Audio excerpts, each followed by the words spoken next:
ഞാൻ ആമസോൺ പ്രൈമിൽ ഈ റീസെന്റ് ടൈമിൽ കണ്ടിട്ടുള്ളതിൽ വെച്ചിട്ട് നല്ല ഒരു romantic drama movie, couple friendly. ഇത് ഡയറക്റ്റ് ചെയ്തിരിക്കുന്ന അശ്വിൻ ചന്ദ്രശേഖർ ആണ്.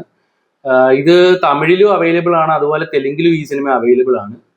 സോ ഇതിന്റെ സ്റ്റോറി നടക്കുന്നത് ചെന്നൈ സിറ്റിയിലാണ്. അവിടെ രണ്ട് യങ്സ്റ്റേഴ്സ് സ്ട്രഗിളിംഗ് ആയിട്ടുള്ള ലൈഫാണ് അവർക്കുള്ളത്, മിത്രയും ശിവയും.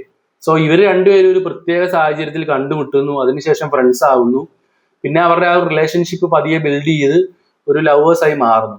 തുടർന്ന് നടക്കുന്ന സംഭവമൊക്കെയാണ് സിനിമ കാണിക്കുന്നത്. സോ ഇതിന്റെ ഒരു ഫസ്റ്റ് ഹാഫ് എന്ന് പറയുകയാണെങ്കിൽ ഒരു നോർമൽ ഒരു റൊമാൻറ്റിക് മൂവിയൊക്കെ പോലെ കുറച്ച് ക്യൂട്ട് മൂവ്മെന്റ്സും കാര്യങ്ങളൊക്കെ ആയിട്ട് പോകുന്ന ഒരു ഒരു ഫസ്റ്റ് ഹാഫ് ആയിരുന്നു. സെക്കൻഡ് ഹാഫിലേക്ക് വരുമ്പോഴത്തേക്കും ആ സിനിമയുടെ മൊത്തത്തിലുള്ള ടോൺ മാറുകയാണ്. ഒരു കുറച്ച് ഇമോഷണലി ഡ്രിവൺ ആയിട്ടുള്ള സെക്കൻഡ് ഹാഫ് ആണ് സിനിമയ്ക്കുള്ളത്.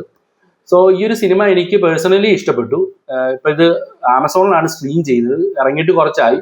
നിങ്ങൾ കണ്ടിട്ടില്ലെങ്കിൽ തീർച്ചയായിട്ടും കണ്ടു നോക്കുക.